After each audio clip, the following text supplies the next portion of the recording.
வார்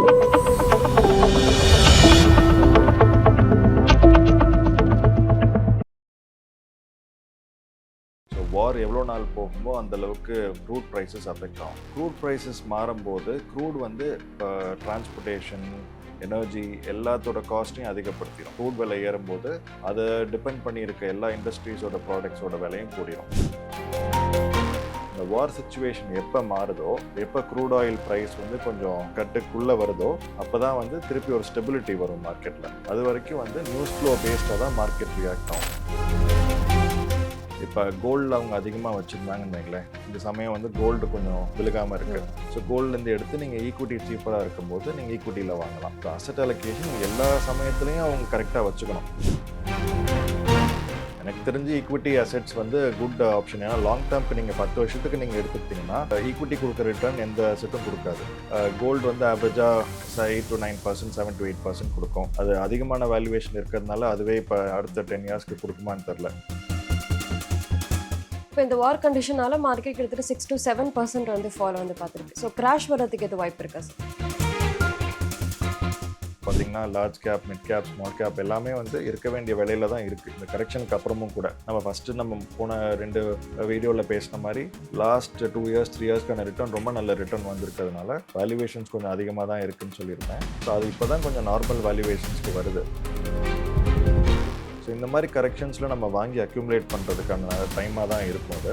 ஆனால் நீங்கள் ஷார்ட் டேர்மில் ரிட்டர்ன் எதிர்பார்த்தீங்கன்னா அது வராது. ஏன்னா அது திருப்பியும் வந்து அந்த நியூஸ் வந்து பெட்டர் ஆகிறது எப்போ ஆகும்னு தெரியாது. ஸோ அதனால் நம்ம 3 மாதத்தில் நமக்கு வந்துடும் மேலே அப்படின்னு நம்ம நம்பி நம்ம இப்போ வாங்கக்கூடாது. நம்ம இப்போ எப்படி வாங்கணும் அப்படின்னா, ஆதன் பிஸ்னஸ் நேயர்களுக்கு வணக்கம். இன்னைக்கு நம்ம கூட தமிழ்நாடு இன்வெஸ்டர் அசோசியேஷனுடைய பிரசிடென்ட் விக்னேஷ் நாகப்பன் அவர்கள் தான் ஜாயின் பண்ணியிருக்காங்க. வாங்க பேசலாம். வணக்கம் சார். வணக்கம். எப்படி சார் இருக்கீங்க? நல்லா இருக்கேன், தேங்க்யூ. சரி, இப்போ வந்து ஸ்டாக் மார்க்கெட் அப்படின்னு எடுத்து ரொம்பவே வந்து ஒரு கிராஷ் ஆகிற சுச்சுவேஷனில் தான் போயிட்டு இருக்கு.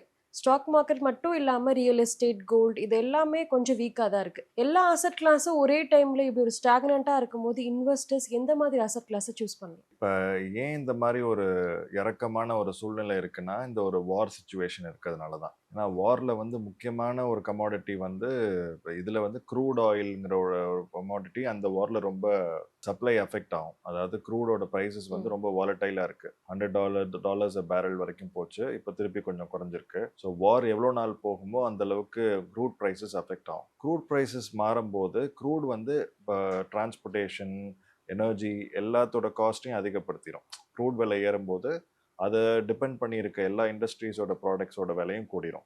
இப்போ பார்த்தீங்கன்னா இப்போ அந்த வார் ஸ்டார்ட் ஆனதுலேருந்து வந்து அந்த இப்போ பிவிசி, இந்த பிளாஸ்டிக், இந்த பாலி சம்பந்தமான ஐட்டம்ஸோட விலையெல்லாம் கிட்டத்தட்ட ஒரு 30%, 40% கூடியிருக்கு இந்த ஒரு 10 டேஸ்க்குள்ள. ஸோ இந்த மாதிரி வரும்போது கம்பெனிஸோட ப்ராஃபிட்டபிலிட்டி வந்து குறையும். ஏன்னா அவங்களோட மூலப்பொருளோட விலை கூடும்போது அவங்களோட லாப விகிதம் வந்து குறைஞ்சிரும். ஸோ இதனால வந்து மார்க்கெட்டில் வந்து இன்வெஸ்டர்ஸ் வந்து ரிட்டர்ன் வந்து எக்ஸ்பெக்டேஷன் வந்து குறையிறதுனால எல்லாரும் விற்கிறாங்க இப்போ. ஸோ அவங்களுக்கு என்ன நினைக்கிறாங்க, சரி இந்த வருஷம் வந்து கம்பெனியோட ப்ராஃபிட் பாதிக்கும், அதனால நம்ம வந்து இந்த விலை கொடுத்து வாங்கினாலும் நமக்கு பெருசாக இதுலேருந்து க்ரோத் இருக்காது அப்படின்னு சொல்லி அதை வந்து விற்கிறாங்க. ஸோ அதனால தான் வந்து மார்க்கெட் இறங்குது. இந்த வார் சுச்சுவேஷன் எப்போ மாறுதோ, எப்போ க்ரூட் ஆயில் ப்ரைஸ் வந்து கொஞ்சம் கட்டுக்குள்ளே வருதோ அப்போ தான் வந்து திருப்பி ஒரு ஸ்டெபிலிட்டி வரும் மார்க்கெட்டில். அது வரைக்கும் வந்து நியூஸ் ஃப்ளோ பேஸ்டாக தான் மார்க்கெட் ரியாக்ட் ஆகும். நம்ம நியூஸ் வந்து அந்த வார் நியூஸ் எப்படி வருது, வார் நிற்க போகிற மாதிரி நியூஸ் வந்துச்சுன்னா கொஞ்சம் அன்னைக்கு ஒரு நாள் மார்க்கெட் நல்லாயிருக்கும். அந்த வார் வந்து திருப்பி அதிகமாக போகுதுங்கிற மாதிரி நியூஸ் வந்துச்சுன்னா அன்னைக்கு மார்க்கெட் இறங்க வாய்ப்பு இருக்குது. ஸோ இந்த மாதிரி தான் வந்து மார்க்கெட் போயிட்டுருக்கு. இது வந்து பார்த்திங்கன்னா கோல்டு வந்து வார் ஆரம்பிச்சதுலேருந்து கொஞ்சம் அதிகமாக இருக்குது. பட் வந்து மற்ற கமாடிட்டிஸ்லாம் பார்த்தீங்கன்னா கொஞ்சம் ஏறி இருக்கு. இப்போ வந்து அலுமினியம் ப்ரைஸஸ், அப்புறம் சுகர் வந்து கூடியிருக்கு எத்தனால் எனர்ஜினால. இப்போ வந்து ரிஃபைனரி கம்பெனிஸ் இருக்கு இல்லையா, அந்த அப்ஸ்ட்ரீம் ரிஃபைனரிஸ்ன்னு சொல்கிறோம் இல்லையா, இந்த இப்போ வந்து பெட்ரோகெமிக்கல் கம்பெனிஸோட ஸ்டாக் வேல்யூலாம் கூடியிருக்கு. ஸோ இது வந்து சில செக்டர்ஸ்க்கு வந்து ஆயிலில் ப்ரொடியூசிங் செக்டர்ஸ்க்கு வந்து நல்லதாக இருக்கும். ஆயிலை வாங்கி அது மூலியமாக அவங்க யூஸ் பண்ணக்கூடிய பொருட்களை வாங்கி பண்ணக்கூடிய கம்பெனிஸ்க்கு வந்து நல்லா இருக்காது. ஸோ நம்ம வந்து ஒரு மார்க்கெட் கண்டிஷனில் பார்த்தீங்கன்னா எல்லாமே வந்து வாங்க முடியாமல் இருக்காது. சில கம்பெனிஸ் வந்து பாதிக்கலாம், சில கம்பெனிஸ்க்கு அட்வான்டேஜாகவும் இருக்கலாம். ஸோ நம்ம இன்வெஸ்டர்ஸ் என்ன பண்ணணும்னா வந்து நமக்கு லாங் டேர்மில் வந்து உங்களுக்கு எந்த இடத்துல வந்து உங்களுக்கு ஷார்ட் டேர்ம் பாதிப்பு இருந்தாலும் லாங் டேர்ம் வந்து ரொம்ப பாதிப்பு இல்லாத வரக்கூடிய செக்டர்ஸ் நம்ம பார்க்கலாம். இப்போ டெலிகாம் பார்த்தீங்கன்னா ஒன்றும் பெரிய அஃபெக்ட் ஆகக்கூடாது. ஏன்னா நமக்கு வார் இருந்தாலும் இல்லாட்டியும் நமக்கு டெலிஃபோன் பில் நமக்கு வரப்போகுது, நம்ம டெலிஃபோன் பில் கட்ட போகிறோம். ஸோ டெலிகாம் கம்பெனிஸ்க்கு பெரிய பாதிப்பு இருக்காது. அதே சமயம் வந்து உங்களுக்கு வேற என்ன கம்பெனிஸ், இந்த நம்ம அத்தியாவசிய பொருட்கள் வாங்கக்கூடிய கம்பெனிஸ்க்கெல்லாம் ஒன்றும் பெருசாக பாதிக்காது. ஸோ நம்ம வந்து ஒரு இன்வெஸ்டராக இருக்கும்போது ஷார்ட் டேர்மில் இன்வெஸ்ட் பண்ணக்கூடியவங்களுக்கு ரொம்ப ரிஸ்க் அதிகமாக இருக்குது இப்போ. பட் நம்ம ஷார்ட் டேர்ம் முடிஞ்ச அளவுக்கு பண்ணாமல் இருக்கணும். லாங் டேர்ம் பண்ணக்கூடிய நம்ம லாங் டேர்ம் இன்வெஸ்டர்ஸாக இருக்கவங்களுக்கு எந்த இடத்துல வந்து நமக்கு பாதிப்பு ரொம்ப இருக்காதோ, நமக்கு வந்து ஷார்ட் டேர்மில் இந்த வார் முடிஞ்சதுக்கப்புறம் நல்ல க்ரோத் வரக்கூடிய செக்டார்ஸில் நம்ம இன்வெஸ்ட் பண்ணுறதுக்கான வாய்ப்பு நல்லா இருக்கு இப்போ. இப்போ நீங்கள் சொன்ன மாதிரி சில செக்டார் வந்து நெகட்டிவ்ல இருக்கு, சில செக்டார் வந்து பாசிட்டிவ்ல இருக்கு. இப்போ முன்னாடி கேட்ட மாதிரி எந்த அசெட் கிளாஸ், இப்போ எல்லாமே அசெட் அலோகேஷன் கரெக்டாக இருந்ததுன்னா இந்த பிரச்சனை வந்து வந்திருக்காது. பட் நிறைய இன்வெஸ்டர்ஸோட போர்ட்ஃபோலியோ 5 to 7% வந்து ஃபால் ஆயிருக்கு. ஸோ இதுக்கு நீங்கள் என்ன சொல்ல விரும்புறீங்க? இல்லை, முன்னாடி அசெட் அலோகேஷன் கரெக்டாக இருந்துச்சுன்னா இவங்க வந்து இந்த ஃபாலை வந்து ஒரு ஆப்பர்ச்சுனிட்டியாக தான் பார்க்கணும்.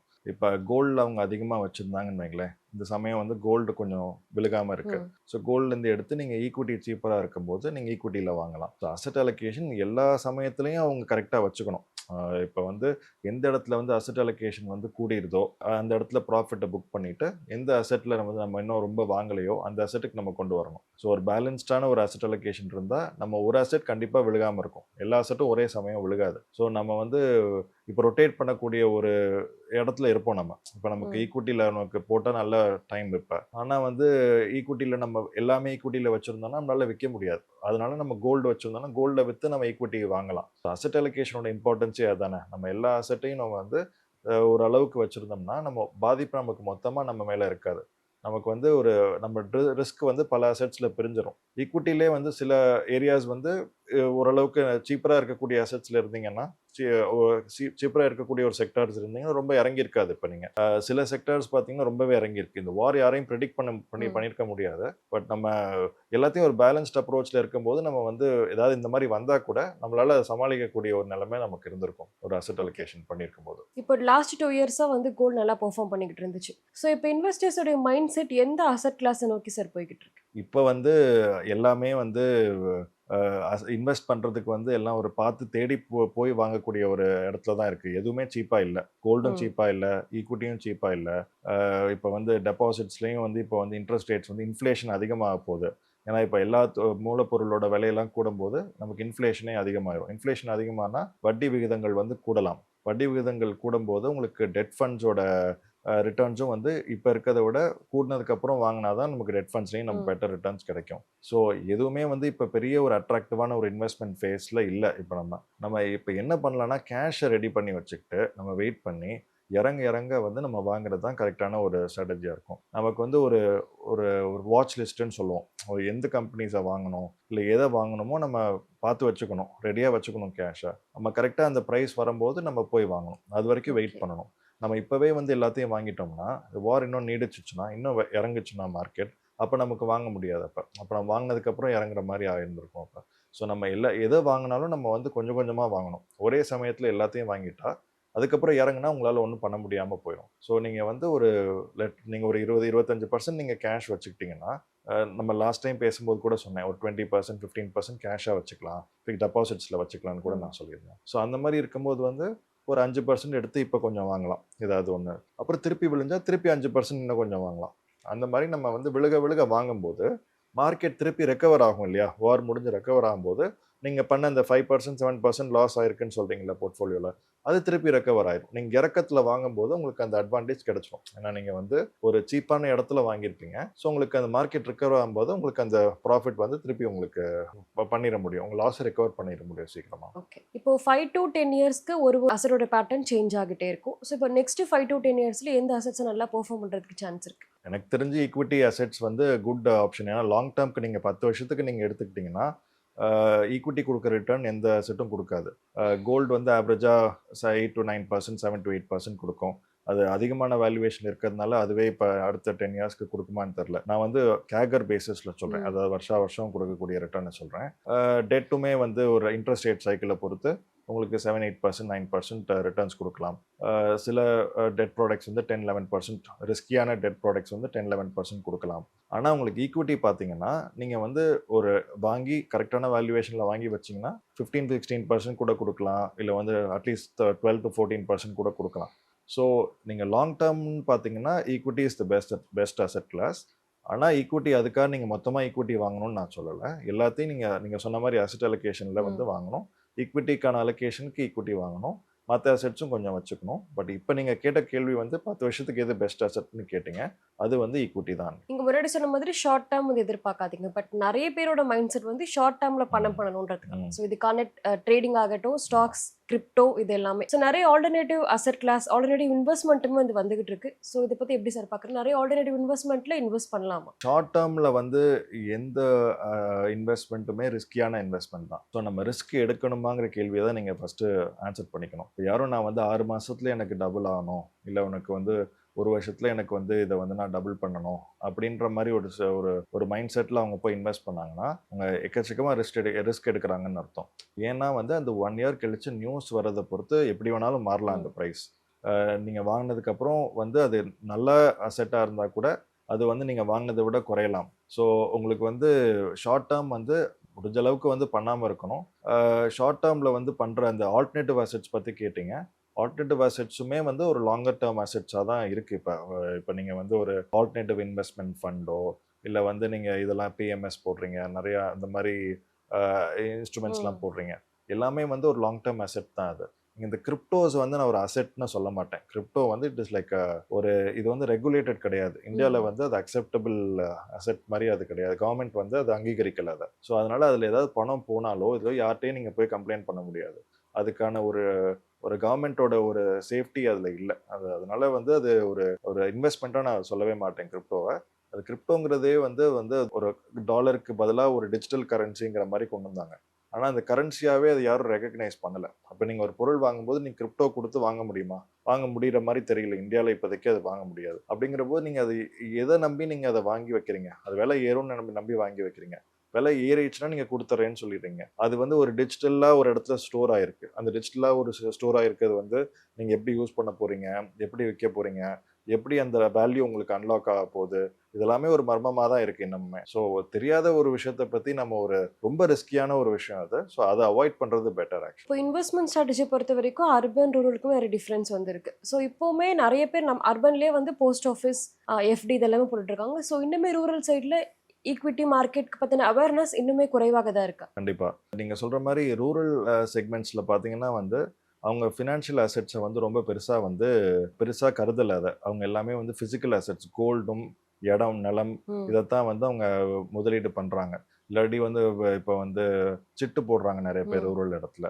பட் அர்பனில் வந்து இப்போ வந்து ரூரலில் வந்து டெபாசிட்ஸே ரொம்ப போடுற மாதிரி எனக்கு தெரியல. அவங்க வந்து அந்த இதில் தான் வச்சுருக்காங்க, இல்லை சிட்ஸ் மாதிரி தான் போடுறாங்க. அர்பனில் வந்து பேங்க் டெபாசிட்ஸ், பேங்கிங் சிஸ்டமே வந்து இப்போ அர்பனில் வந்து ரொம்ப எல்லாருக்குமே பேங்க் அக்கௌண்ட்ஸ் இருக்குது, எல்லாமே இருக்குது. ஆனால் இப்போ வந்து இந்த கோவிட்க்கு அப்புறம் பார்த்தீங்கன்னா ரூரல் உள்ள பீப்புளுக்குமே வந்து அந்த டிஜிட்டல் பேமெண்ட்ஸ்லாம் பண்ணுறாங்க. இப்போ அதனால் அவங்களுக்கு உள்ளே வரக்கூடிய அவங்க சின்ன பிஸ்னஸ் பண்ணால் கூட ஒரு இளநீ வச்சு விற்கிறவர் கூட வந்து அவர் டிஜிட்டலாக தான் ஒரு பேமெண்ட் வந்து கலெக்ட் பண்ணுறாரு. அவர் வந்து ஒரு QR கோட் வச்சுருக்காரு. ஸோ அவருக்கு ஒரு பேங்க் அக்கௌண்ட் இருக்குது. ஸோ இந்த பேங்க் அக்கௌண்ட்டில் இருக்கிறதுனால அவருக்கு வந்து பேங்க்கில் வந்து அவனுக்கு லோன் கொடுக்குறதுக்கும் ரெடியாக இருக்காங்க. ஸோ இதெல்லாம் பண்ணதுனால கொஞ்சம் கொஞ்சமாக ஃபினான்ஷியல் அவேர்னஸ் வருது. சரி என்னென்னலாம் பண்ணலாம், நம்ம வந்து பேங்க் ப்ராடக்ட்ஸ்லாம் அவங்க மார்க்கெட் பண்ணுறாங்க. ஸோ இப்போ கொஞ்சம், ஆனால் இப்போ சவுத் இந்தியா பொறுத்த வரைக்கும் வந்து அந்த அவேர்னஸ் ரூரல் ஏரியாஸ்லேயும் கொஞ்சம் நல்லாவே இருக்குது கம்பேர்ட் டு அதர் பார்ட்ஸ் இந்த கண்ட்ரி. ஏன்னா இங்கே வந்து உங்களுக்கு தமிழ்நாடு வந்து முக்கால்வாசி வந்து ஒரு 100 கிலோமீட்டர் போயிட்டீங்கன்னா இல்லை ஒரு சிட்டி பக்கத்தில் வந்துடும், இல்லை ஒரு ஸோ வந்து உங்களுக்கு யாராவது அந்த சிட்டியில் தெரிஞ்சவங்க இருப்பாங்க. இப்போ நீங்கள் ஒரு 50 கிலோமீட்டர்ஸ் போனாலே ஒரு டவுனுக்கு போயிடுவீங்க. ஸோ அதனால ஓரளவுக்கு பேங்கிங் சிஸ்டம்ஸ்லாம் உங்களுக்கு பழகிருப்பீங்க நீங்கள் இதுக்குள்ளே. ஸோ இந்த அவேர்னஸ் ஓரளவுக்கு தமிழ்நாட்டில் வந்துருச்சு. ஆனால் தமிழ்நாட்டில் இன்னும் வந்து ரூரலில் என்ன வரலன்னா இந்த ஃபினான்ஷியல் அசெட்ஸ்க்கான ஒரு மோகம் இன்னும் பெருசாக வரல. இப்போதைக்கு வந்து நான் பார்த்த வரைக்கும் சென்னை, கோயம்புத்தூர் அந்த மாதிரி ஏரியாஸில், இல்லை வந்து இன்ஃபேக்ட் வந்து இந்த ஒரு 2 பெல்ட்டில் தான் வந்து கொஞ்சம் ஈக்விட்டியோட கல்ச்சரே இருக்குது. மற்ற ஏரியாஸ்லாம் வந்து ரொம்ப கன்சர்வேட்டிவாக தான் இருக்காங்க இன்னும். மற்ற ஸ்டேட்ஸில் பார்த்தீங்கன்னா இந்த அளவுக்கு கூட வந்து பெருசாக ஈக்விட்டி கல்ச்சர் வந்து டீப் ரூரல் அர்பன் ஏரியாஸில் வந்து இருக்க மாதிரி ரூரல் ஏரியாஸில் ரொம்ப இல்லை. இப்போ இந்த வார் கண்டிஷனால மார்க்கெட் கிட்டத்தட்ட 6 to 7% வந்து ஃபால் வந்து பார்த்துருக்கு. ஸோ கிராஷ் வரதுக்கு எது வாய்ப்பு இருக்கா சார்? இதான் இந்த வார் இன்னும் அதிகமாச்சுன்னா கண்டிப்பாக வந்து இன்னும் வந்து குறைய வாய்ப்பு இருக்குது. நான் அது இப்போ வந்து பார்த்தீங்கன்னா எதுவுமே இன்னும் சீப்பாக இல்லை. பார்த்தீங்கன்னா large cap, mid cap, small cap எல்லாமே வந்து இருக்க வேண்டிய விலையில தான் இருக்குது. இந்த கரெக்ஷனுக்கு அப்புறமும் கூட நம்ம போன 2 வீடியோவில் பேசின மாதிரி லாஸ்ட் 2 இயர்ஸ் 3 இயர்ஸ்க்கான ரிட்டர்ன் ரொம்ப நல்ல ரிட்டர்ன் வந்திருக்கிறதுனால வேல்யூவேஷன்ஸ் கொஞ்சம் அதிகமாக தான் இருக்குன்னு சொல்லியிருப்பேன். ஸோ அது இப்போ தான் கொஞ்சம் நார்மல் வேல்யூவேஷன்ஸ்க்கு வருது. ஸோ இன்னுமே எதுவுமே சீப்பாக இல்லை. ஸோ இனிமேல் பேட் நியூஸ் வந்துச்சு, க்ரோத் வந்து இன்னும் கொஞ்சம் ஸ்லோ டவுன் ஆச்சு அப்படின்னா இன்னும் கரெக்ஷன்ஸ் வரக்கூடிய வாய்ப்பு இருக்குது. ஏன்னா வந்து மார்க்கெட் சென்டிமெண்ட் வந்து ரொம்ப வீக்காக இருக்குது. ஆனால் மக்கள் வந்து எல்லாரும் புதுசாக பணம் போடுறதுக்கு ரெடியாக இல்லை. எல்லாம் வந்து இருக்க இன்வெஸ்ட்மெண்ட்டை அவங்க விற்கிறதுக்காக தான் யோசிக்கிறாங்க. ஏன்னா இதுக்கு மேலே குறைஞ்சிட்டா என்ன பண்ணுறது, நம்ம விற்றுட்டு வெயிட் பண்ணுவோம், குறைஞ்சா வாங்கிக்கலாங்கிற மாதிரி ஒரு மைண்ட் செட்டில் தான் இருக்காங்க. ஸோ இன்னும் பேட் நியூஸ் வந்துச்சுன்னா மார்க்கெட் கரெக்ட் ஆகிறதுக்கான சான்ஸ் நிறையவே இருக்குது. இப்போ மார்க்கெட் நடக்கிற கரெக்ஷன் டைம் கரெக்ஷன் தான். ஸோ இப்போ இன்வெஸ்டர்ஸ் இந்த ஆப்பர்ச்சுனிட்டியை பயன்படுத்திக்கலாமா இந்த கரெக்ஷனை? கண்டிப்பாக. இப்போ வந்து 2024 செப்டம்பர்லேருந்து இப்போ வரைக்கும் ஒரு 18 மாதம் ஆக போகுது. அதில் ரொம்ப பெரிய வளர்ச்சி இண்டெக்ஸில் இல்லை, அதே லெவலில் தான் கிட்டத்தட்ட இருக்குது. நீங்கள் சொல்ல மாதிரி டைம் கரெக்ட் ஆகிட்டு இருக்கு. இந்த போன வருஷம் இந்த பாகிஸ்தானோட ஒரு சுச்சுவேஷன் வந்தபோது கொஞ்சம் கரெக்ட் ஆச்சு. இப்போ இந்த ஒரு வார் சுச்சுவேஷன் அப்போ கொஞ்சம் கரெக்டாக இருக்குது. ஸோ இந்த மாதிரி கரெக்ஷன்ஸில் நம்ம வாங்கி அக்யூமுலேட் பண்ணுறதுக்கான டைமாக தான் இருக்கும் அது. ஆனால் நீங்கள் ஷார்ட் டேர்மில் ரிட்டர்ன் எதிர்பார்த்தீங்கன்னா அது வராது. ஏன்னா அது திருப்பியும் வந்து அந்த நியூஸ் வந்து பெட்டர் ஆகுறது எப்போ ஆகும்னு தெரியாது. ஸோ அதனால நம்ம 3 மாதத்தில் நமக்கு வந்துடும் மேலே அப்படின்னு நம்ம நம்பி நம்ம இப்போ வாங்கக்கூடாது. நம்ம எப்படி வாங்கணும் அப்படின்னா 2030 2030 4 வருஷம் இருக்குது அதுக்கு. 2030 நான் இப்போ வாங்கியிருந்தா நல்ல டைமான்னு பார்த்துருந்தீங்கன்னா நல்ல டைமாக இருந்திருக்கும். நீங்கள் அந்த இயரில் போய் யோசிச்சு பார்த்தீங்கன்னா இந்த வருஷம் வாங்கியிருக்கலாமேன்னு அப்போ தோணும் உங்களுக்கு. ஒரு 4 இயர்ஸ்க்கு நம்ம வந்து ஒரு போர்ட்ஃபோலியோ பில்ட் பண்ணணும் அப்படின்னா இப்போ நீங்கள் வாங்குறதுக்கான டைம் அது. 1 இயரில் ரிட்டர்ன் பண்ணுறதுக்கான டைம் ஆனால் இல்லை. ஸோ நீங்கள் 1 இயர் கொஞ்சம் கொஞ்சமாக இறங்க வாங்கிட்டே இருந்து ஒரு போர்ட்ஃபோலியோ பில்ட் பண்ணி வச்சுருக்கீங்க அப்படின்னா 2030 நல்ல ரிட்டர்ன் வந்திருக்கும் அந்த சமயம். ஸோ நீங்கள் அந்த மாதிரி ஒரு அப்ரோச்சில் லாங் டேர்மாக ஒரு 4 இயர்ஸ்க்கு யோசிச்சிங்கன்னா இப்போ நல்லா வாங்கலாம். இப்போ மார்க்கெட்டே வந்து டொமஸ்டிக் இன்ஃப்ளோஸ்னால தான் ரன் ஆகிட்டு இருக்கு. இப்போ நிறைய பேனிக் செல்லிங்குமே நடந்துட்டு இருக்கு. அதில் டைம் கரெக்ஷன் கூட இன்னுமே பேனிக் செல்லிங் பண்ணால் இப்போ எஸ்ஐபி நிறைய ரீட்டைல் இன்வெஸ்டர்ஸ் தான் ரொம்ப ஜாஸ்தியாக இருக்காங்க. ஸோ இந்த சமயம் எஸ்ஐபி எஸ்டபிள்யூபி இன்வெஸ்டர்ஸ் என்ன சார் பண்ணணும்? இல்லை, எஸ்ஐபி வந்து நீங்கள் லார்ஜ் கேப்ஸில் வச்சுருந்தீங்கன்னா நிப்பாட்ட வேண்டாம். நீங்கள் வந்து எஸ்ஐபி கண்டினியூ பண்ணலாம். ஏன்னா வந்து லார்ஜ் கேப்ஸ் வந்து ஒரு நல்ல ஒரு வேல்யூவேஷனில் இருக்குது, ரொம்ப காஸ்ட்லியெல்லாம் இல்லை. அதே சமயம் வந்து எக்கனாமி ரெக்கவர் ஆகும்போது இந்த கம்பெனிஸ் தான் ஃபஸ்ட்டு நல்லா பண்ண ஆரம்பிக்கும். ஸோ லார்ஜ் கேப்ஸோட எஸ்ஐபிஸ் நீங்கள் நிப்பாட்ட வேண்டாம். டொமஸ்டிக் ஃப்ளோஸ் பார்த்தீங்கன்னா கொஞ்சம் வீக்கர் ஆயிருக்கு. அதாவது போன எஸ்ஐபி வந்து போன 2 வருஷத்துக்கு முன்னாடி இருந்த ஃப்ளோஸ் வந்து இப்போ இல்லை. ஏன்னா மார்க்கெட்டோட ரிட்டர்ன்ஸும் குறைஞ்சிருக்கிறதுனால நிறைய பேர் வந்து சரி இந்த அளவுக்கு எஸ்ஐபி பண்ணாலும் ரிட்டர்ன் வரலன்னு சொல்லி சில பேர் குறைச்சிருக்காங்க. பட் நான் வந்து என்ன சொல்லுவேன், நீங்கள் இன்னும் வந்து உங்களுக்கு கோல்ஸ் வந்து நீங்கள் உங்களோட ஃபினான்ஷியல் கோல்ஸ் இருக்கு இல்லையா, டார்கெட்ஸ் இருக்கு இல்லையா, அதெல்லாம் நீங்கள் பக்கத்தில் இல்லாட்டி நீங்கள் இன்னும் எஸ்ஐபிஸை கண்டினியூ பண்ணலாம். ஆனால் நீங்கள் எதில் பண்ணுறீங்கிறது தான் முக்கியம். நீங்கள் வந்து எதில் பண்ணாலும் இனிமேல் லாபம் பண்ண முடியாது. நீங்கள் கரெக்டான ப்ராடக்ட்டில் வாங்கணும், கரெக்டான ஒரு ஃபண்டை வாங்கணும். நீங்கள் இப்போ ஒரு 2 வருஷம் 3 வருஷம் முன்னாடி நீங்கள் எதில் போட்டிருந்தாலும் நல்லா பண்ணியிருக்கோம். ஸோ அந்த மாதிரி சுச்சுவேஷன் இப்போ இல்லை. இப்போ வந்து ஒரு ஸ்டாக் செலெக்ஷன் பண்ணக்கூடிய மார்க்கெட். நீங்கள் வந்து ஒரு கரெக்டாக தேடி போய் கரெக்டான ஸ்டாக்கை வாங்கினா தான் அதில் வந்து உங்களுக்கு லாபம் இருக்கும். ஏன்னா நிறைய ஸ்டாக் வந்து ரொம்ப அதிக விலையில் இருக்கும்போது நீங்கள் வாங்கும்போது ரொம்ப உங்களுக்கு க்ரோத் வராத போது உங்களுக்கு நஷ்டம் வர சான்ஸ் இருக்குது. So large cap is okay. Large கேப்பில் சிப்பை கண்டினியூ பண்ணலாம். மிட் கேப் அண்ட் ஸ்மால் கேப்பில் வந்து நீங்கள் சிப்பை வந்து பண்ணிட்டு இருந்தீங்கன்னா ஓகே. பட் புதுசாக சிப்பெல்லாம் ஆரம்பிக்க வேண்டாம், ஸ்மால் கேப்லேயும் மிட் கேப்லேயும். ஏன்னா அது வந்து ரொம்ப ஒரு செலக்ட் பண்ணி நம்ம ஸ்டாக் வாங்கக்கூடிய ஒரு இடமா தான் ஸ்மால் கேப்பும் மிட் கேப்பும் இருக்குது. அந்த ஹைப்ரிட் ஃபண்ட்ஸ் வாங்கலாம், பேலன்ஸ்ட் அட்வான்டேஜ் ஃபண்ட்ஸ் வாங்கலாம், அந்த மாதிரி இல்லை ஃப்ளெக்ஸி கேப் ஃபண்ட்ஸ் வாங்கலாம். இந்த மாதிரி ஒரு மார்க்கெட் தான் நம்ம இருக்கோம். ஸோ இதில் வந்து மியூச்சுவல் ஃபண்ட் இன்வெஸ்ட்மெண்ட்ஸ் நீங்கள் கண்டினியூ பண்ணலாம். மார்க்கெட் பற்றி நிறைய விஷயங்களை சொன்னீங்க. ரொம்ப தேங்க்யூ.